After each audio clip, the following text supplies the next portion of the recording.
Hi everybody and welcome to Get Indie Gaming and to our first episode of the new year where we examine a selection of indie games out this month that you may want to keep an eye out for. Amongst those featured in what's usually a fallow month for such launches, we've a comic book caper, a game that's been 7 years in the making and a new title from the team behind Towerfall Ascension. Before we dive into these and in keeping with the tradition of the series, let's take a few moments to view this month's Honourable Mentions.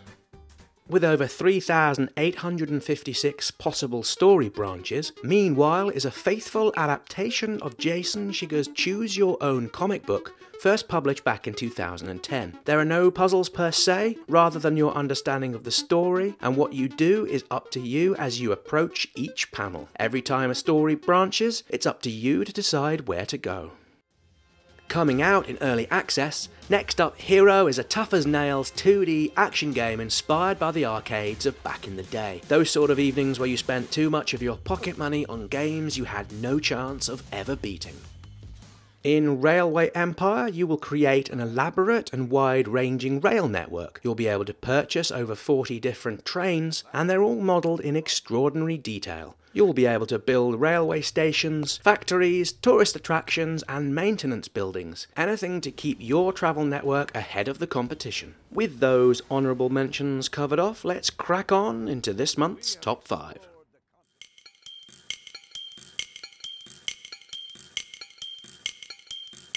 Seven years in development from the indie developer Joachim Sandberg, Iconoclasts features a so-called renegade hammer and wrench wielding mechanic called Robin, where you'll find yourself in a world of awesome action, funny hijinks, and an emotional journey of deeply personal storytelling. Players will find a world where a sinister religious authority, called the One Concern, has taken over the government and only allows licensed mechanics to work their trade. Being self-taught and without having the relevant government paperwork, the soldiers of the One Concern are hell-bent on taking Robin out of the equation. With intricate puzzles, 10 locations, interesting characters and 20 or so menacing bosses, all set within a beautiful looking platform adventure, Iconoclast's underlying themes relate to issues of faith, self-purpose, and the challenges inherent with helping other people. It's expected to launch January 23rd and will come on the PC and PlayStation 4. There's a demo on the game's website available to play now.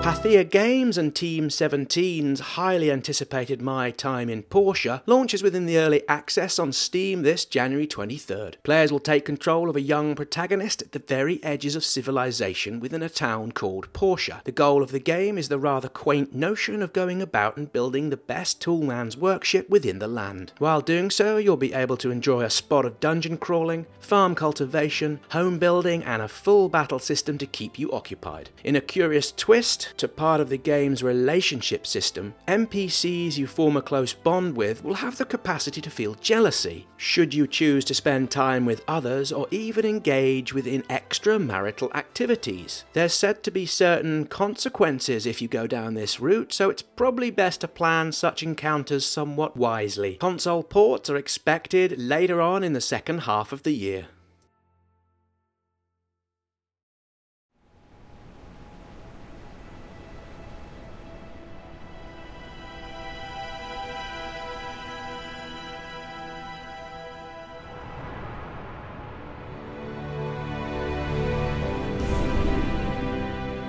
We last took a look at Inner Space, this month's number 3, a few years ago, following its successful round of Kickstarter funding. This was back in 2014, and since then, the team behind it, Polly Knight, have been beavering away with the game launching this January the 16th. In what feels and semi-looks like something that might have come from that game company, the developers are keen to stress this one's not like other flying games. The developers have warned via their Steam page, "We want to reward exploration both in terms of storytelling and the mechanics of flight. If you're expecting a traditional flight sim with aerial combat, this might not be for you. However, if you like the idea of a plane that transforms into a submarine and then dives inside the belly of an ancient demigod, you're in the right place. Well, in any case, Inner Space looks an awesome thing, and hopefully its exploration and discovery gameplay makes a worthwhile experience. This'll hit the Steam store and all of the major consoles.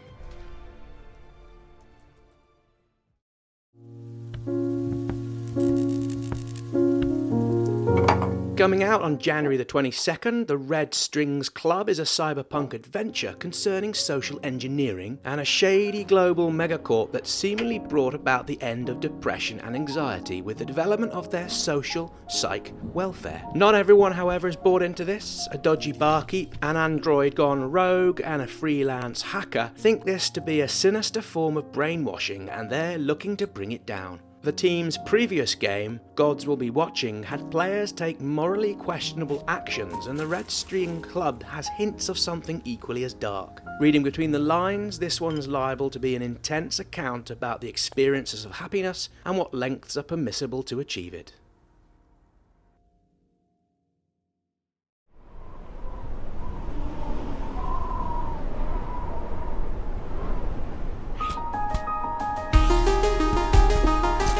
At the #1 slot for the first month of the year, and having already featured in our top 40 indie games video to watch out for, we have Celeste from Matt Makes Game, the team best known for their co-op action platformer Towerfall Ascension. In what the devs are describing as a hardcore mountain climbing platformer, it's a narrative-driven single player with simple and accessible controls. You play as a girl looking to get to the top of the titular named Celeste Mountain. In doing so, you'll need to find a way through over 600 screens of various platforming challenges and devious secrets. Eurogamer and Engadget have compared Celeste's difficulty to that of Super Meat Boy. This will no doubt delight and frustrate players in equal measure. Celeste will be available via the Steam store and all of this generation's consoles at a date sometime this month which is yet to be disclosed. When launched, we're most likely to pick this one up for the Switch, as it seems a perfect game to play while you're out and about or on the daily commute. And with that, thanks for watching. Please stay tuned and subscribe to Get Indie Gaming for more indie game video goodness. Hope to see you all again here soon for another video.